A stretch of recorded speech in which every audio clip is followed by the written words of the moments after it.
Welcome to Twisted Truths, where betrayal meets brutal payback, and where the most unexpected twists expose what people are really capable of. This story isn't just shocking, it's personal. My name is Leonard Rourke, and until 2 months ago, I was the senior systems engineer at Grand Summit Regional Hospital.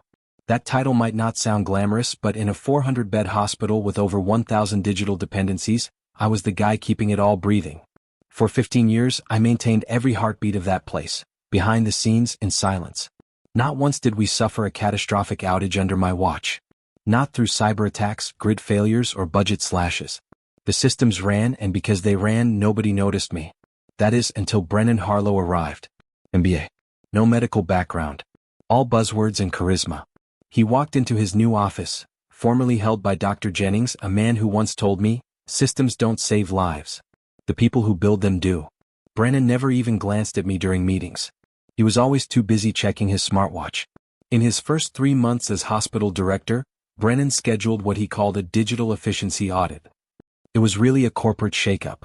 He brought in a consultant, Sloan Ashcroft, a man with a smug grin and wireless earbuds glued to his head. I spent 3 weeks watching Sloan strut around the server rooms, barely asking questions. When I tried to explain the way our pharmacy, radiology, and patient records intertwined, he waved me off. "We've handled dozens of migrations," he said. "This isn't special." I should have seen the writing on the wall. One Monday morning, I was summoned to Brennan's office. The conversation lasted exactly 21 minutes. "Your methods are antiquated," he told me, flipping through a performance report he barely understood. "This hospital needs modernization." He slid a severance package across the desk, 2 months' pay, an NDA, and a smile that barely hid his relief. I handed over my ID badge. I didn't argue. I didn't plead. I simply walked out with a cardboard box, past nurses who'd called me at 3 a.m. during critical failures, past the security desk where I once patched a firewall live during a ransomware scare. They didn't want my expertise. They wanted a fresh start. And I was supposed to disappear. But the systems I built weren't plug-and-play. They were living, breathing organisms. Custom interfaces. Legacy dependencies. Manual overrides hidden behind backup systems. Things no consultant could grasp from a diagram or a spreadsheet. I should have warned them. I should have told them about the authentication keys expiring in 10 days, the undocumented emergency loop for ICU ventilator syncing, the dual database bridge that kept pharmacy inventory accurate. But I didn't.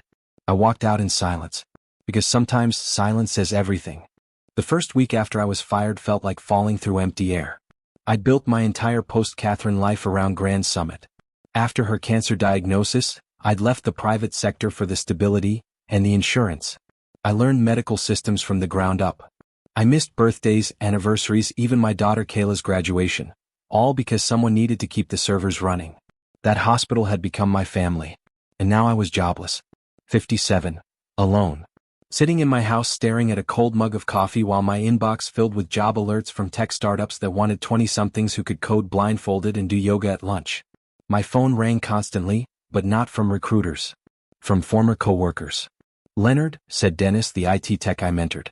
"Do you remember the override command for the OR scheduling conflict?" I didn't respond. "Hey, sorry," said Grace, the database admin, "where's the backup configuration for imaging? The consultants say they can't find it." Silence. Every call made my stomach twist. I wasn't under any illusion. I hadn't been loved at Grand Summit. But I had been needed. And now they were finding out just how much. The consultants couldn't figure it out. Because it wasn't just about files or logs. It was about knowledge. About understanding why I'd routed the pediatric cardiac imaging data through a separate encrypted relay. About why I insisted on keeping local backups in a fireproof vault even when cloud storage became trendy. And yet, I didn't answer. I had signed an NDA, and frankly, even if I hadn't, I wasn't ready. I was still processing the humiliation of being pushed out like yesterday's tech manual. Then came the voicemail from Dr. Ruiz, the head of emergency medicine. "Leonard," she said, voice tight, "we lost access to patient allergy records during a trauma case. Had to call 3 hospitals manually. Took 42 minutes. Please, just tell them what to do." No one was hurt. Not this time. But it shook me. Deeply. Because I wasn't angry that they were failing. I was angry that I had allowed myself to be erased so easily. I'd spent 15 years solving invisible problems so others could be heroes. And the second things worked smoothly enough, I became part of the wallpaper. I'd made it too easy to forget me. Until they couldn't.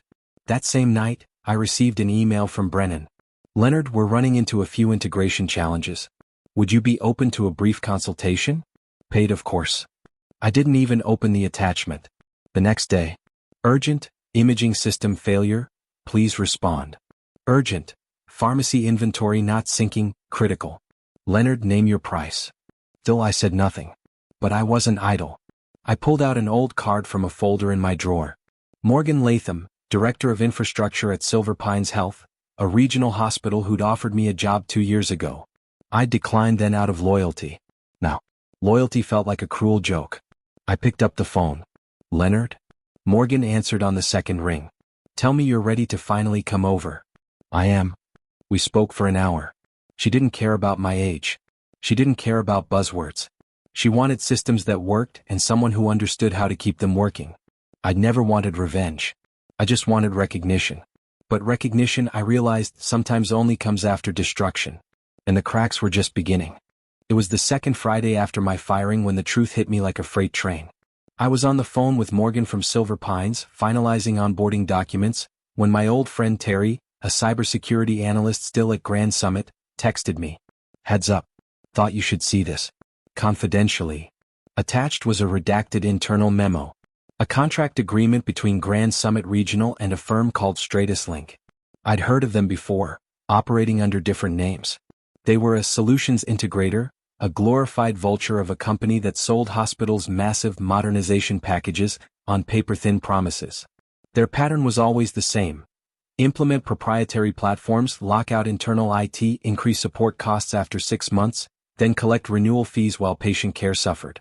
And Brennan had signed a 5-year contract with them. 3 weeks before I was fired. That wasn't the shocking part. The contract referenced an IT transition roadmap written by Sloan Ashcroft, the consultant who barely knew what RAID stood for. The document outlined the rationale for dismissing legacy personnel to make room for more agile, cloud-capable teams. It named me. Directly. I stared at the line like it was a knife in my ribs. Legacy engineer Leonard Rourke has shown resistance to modernization efforts and maintains undocumented system dependencies that present security risks. Undocumented? That was a lie. I had meticulously documented everything. Backups, protocols, failsafes, even power outage contingencies. All logged, labeled, and version controlled. Security risk? I'd passed every internal and state audit for 10 straight years. I realized then, this wasn't just incompetence. It was a hit job. Deliberate, coordinated. I was never let go. I was sacrificed to clear the path for a backroom deal. And Brennan had fed the board a lie. Said I was holding them back. That I was the reason the hospital couldn't move forward. But here's the kicker. The board approved it because of a technology assessment written entirely by Sloan, who'd worked with StratusLink before. They'd planted him from the beginning.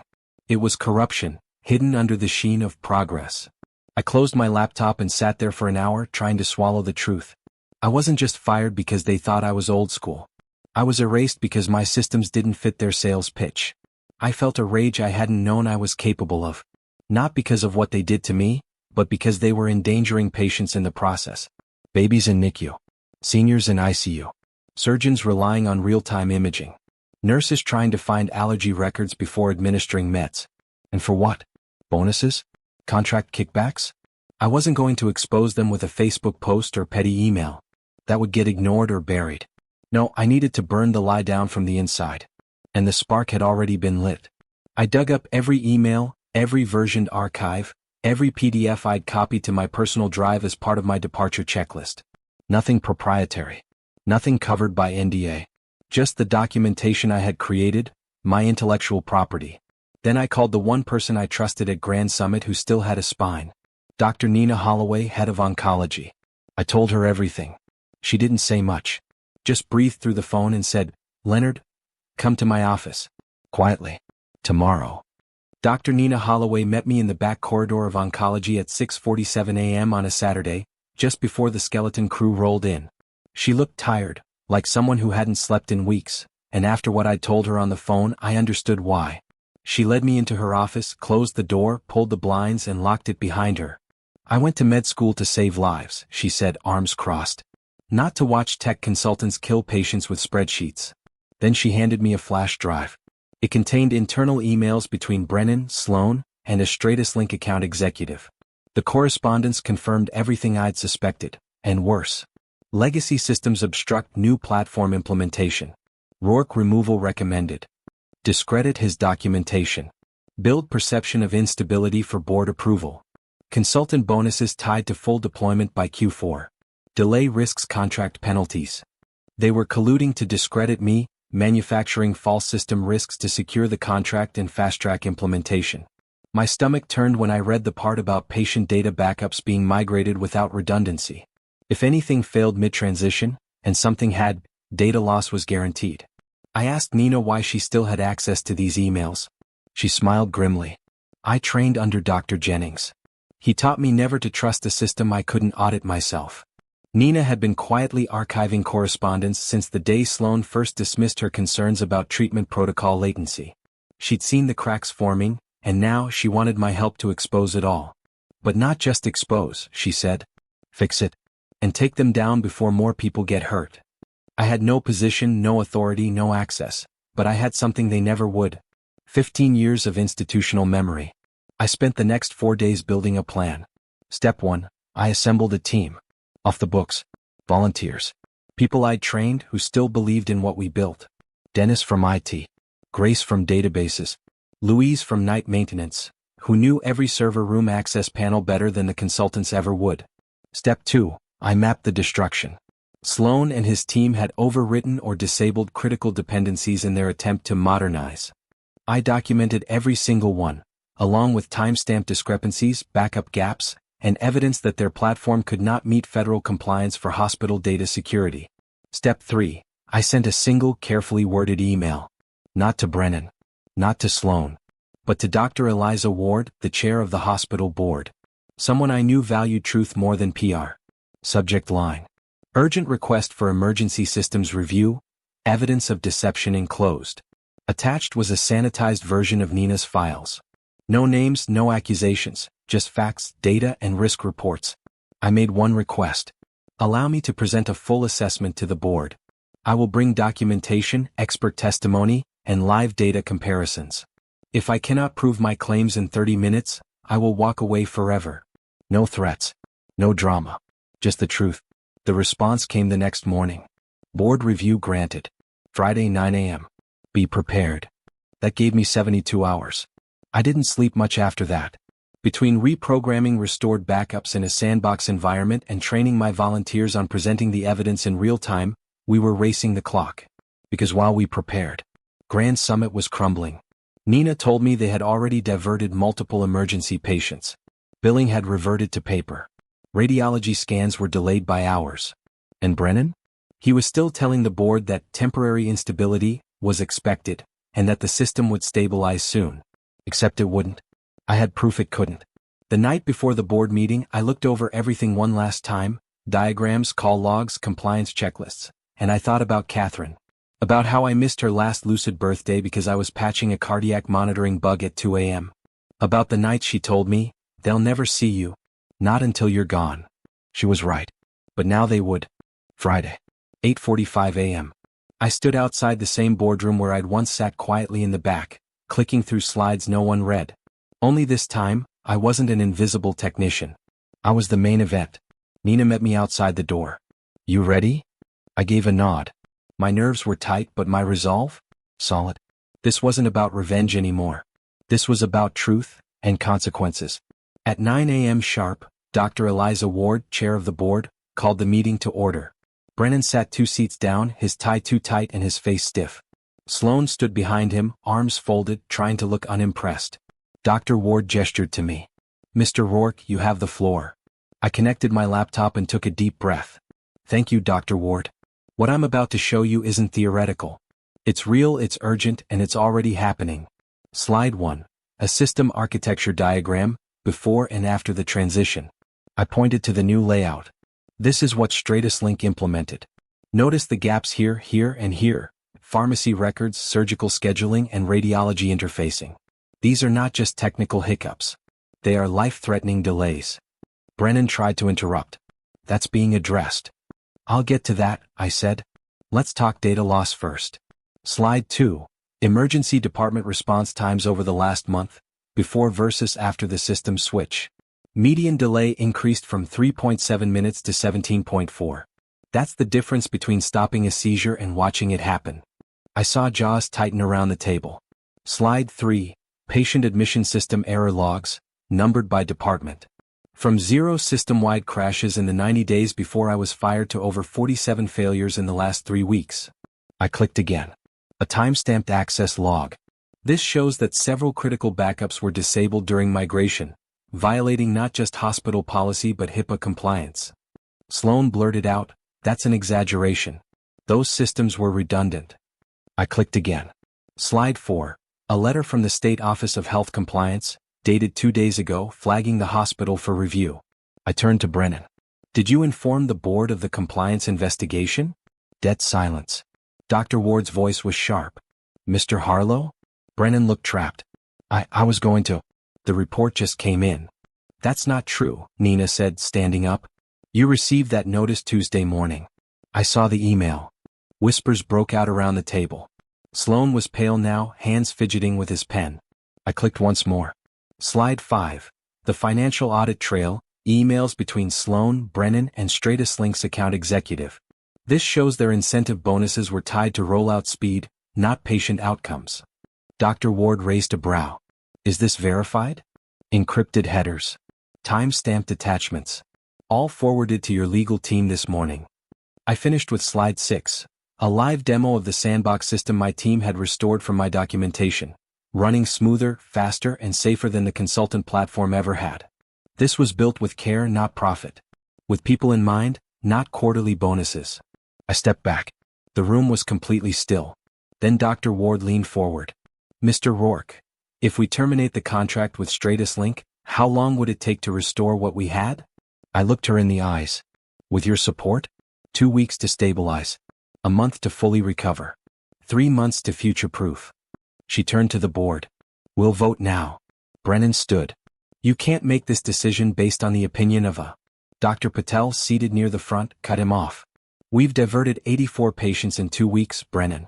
My surgical team had to postpone a bypass this morning because the OR scheduler failed. This isn't opinion. This is failure." Sloan stood and walked out without a word. Brennan just sank into his seat, silent. The board voted. Unanimously. StratusLink, terminated. Full system restoration, greenlit. Oversight panel, formed immediately. I was offered a formal consulting role on the spot. I declined. Not because I didn't care, but because I wasn't done yet. I had something better in mind. The weekend after the board vote, I finally slept through the night. I thought it was over. StratusLink was out. Brennan was being transitioned out by the board. The hospital systems were being returned to the framework I'd spent 15 years building, and my restoration plan had been approved down to the last detail. Dr. Ward even called to offer me a full-time position as Chief Technology Officer. I told her I'd think about it. Truth be told, I was already leaning toward yes. But then came the call. It was Monday. Mid-afternoon. A number I didn't recognize. I almost let it go to voicemail. "Leonard Rourke," the voice said. "Yes." "This is Alyssa Carr, Investigative Analyst for the Office of State Health Systems Integrity. I'm looking into the StratusLink contract at Grand Summit. Would you have 10 minutes? I sat up straighter. "I do." What she told me changed everything. "Your presentation helped us connect some dots," she said. "Especially around internal correspondence and the contract timeline." I nodded, unsure where she was going. "But there's more. Something the board may not know." She paused. "We traced the contract origin. StratusLink didn't pitch to Brennan first." I frowned. "Then who?" "Dr. Eliza Ward, the board chair." It hit like ice in my veins. "No," I said, standing up. "She voted to terminate the contract. She invited me to the board." "She did," Alyssa confirmed. "But she also brokered the original contact. 2 years ago. Through a consultancy she was quietly advising, Vanguard Medical Consultants. They helped StratusLink audit systems across 3 hospitals in exchange for referral bonuses. She sent me a document, an archived PDF filed under a defunct LLC linked to Ward's husband, a shell firm. Advisory fees. One of them tied to Grand Summit. Eliza had been playing both sides. She wasn't cleaning up Brennan's mess. She was erasing her own fingerprints before the fallout reached her. The vote to fire Brennan? Calculated. The vote to terminate Stratus Link? Self-preservation. And me? I was just the perfect cleanup crew. I hung up the phone, sat back down, and stared at my wall for a full 5 minutes. Then I called Nina. She didn't sound surprised. I had a feeling, she said quietly. When Eliza asked for your report to be scrubbed before release, it didn't feel right. I opened my laptop, pulled up every email exchange I'd had with Eliza, and looked closer. The signs had been there. She never apologized for what happened. Never asked how I'd been treated.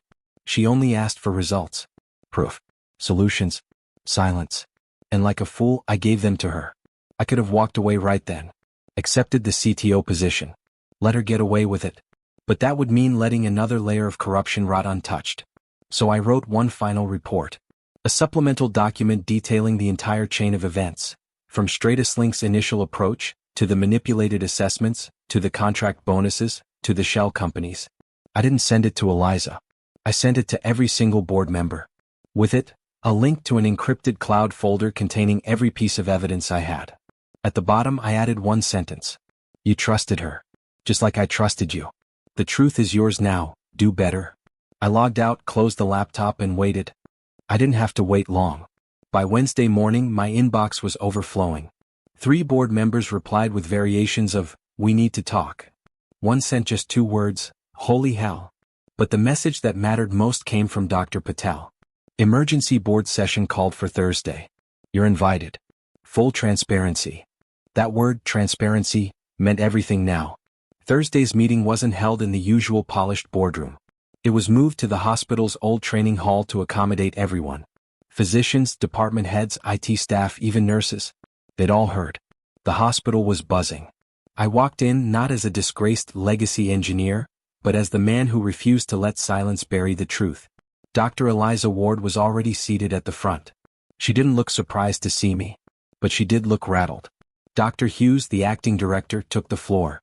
We're here today to confront the full scope of what's happened. 4 weeks, we thought the failure of Stratus Link systems was an unfortunate result of poor oversight. But thanks to Mr. Rourke's findings, we now understand this was engineered, from the inside. She turned toward Ward. Eliza, we've reviewed the documentation. The connections to Vanguard Medical Consultants. The concealed financial interests. The referral bonuses. Do you deny any of it? Ward didn't speak. She didn't have to. The silence was its own confession. The board voted, on record, to remove her effective immediately. A full investigation was initiated. The hospital's legal team would be working with the state to pursue any necessary civil or criminal action. But the real justice came not from punishment. It came from recognition. Dr. Hughes turned to me after the vote. We'd like to formally offer you the position of Chief Technology Officer, effective immediately. No politics. No filters. Just a seat at the table to protect what you built, and help us move forward the right way. I looked around the room, at Dr. Patel, at Nina, at Dennis from IT, at Nurse Jacobs in the back holding up a mug that said Patch King. And I said, yes. 6 months later, the systems at Grand Summit ran smoother than ever. Our hybrid model blended the best of modern tech with the integrity of what had worked for decades. Cloud backups with manual overrides. AI-assisted record-keeping with human cross-checks. Not flashy but reliable. Bulletproof. We even won an award, Regional Excellence in Healthcare Infrastructure. At the ceremony, Dr. Hughes stood beside me and said, sometimes progress doesn't mean tearing down what came before. It means understanding why it was built that way. I now had a team of 12. Grace was promoted. Dennis ran cybersecurity. Louise got a brand new badge that said, Night Shift Guardian. And me? My new ID badge read, Leonard Rourke, Chief Technology Officer, Grand Summit Regional. But more than that, it said respected, heard, trusted. Brennan had disappeared into obscurity. Ward's name was removed from every committee. Sloan moved on to some other disruption. Let them. Because this hospital? It had survived the purge. It had learned its lesson. And so had I. In the end, truth has a way of surfacing, even if it comes twisted through pain and betrayal. As one wise voice once said, sometimes your greatest enemy was once your closest ally. If this story struck a chord with you, let us know in the comments. And don't forget to subscribe, share, and spread the word, because justice deserves to be heard.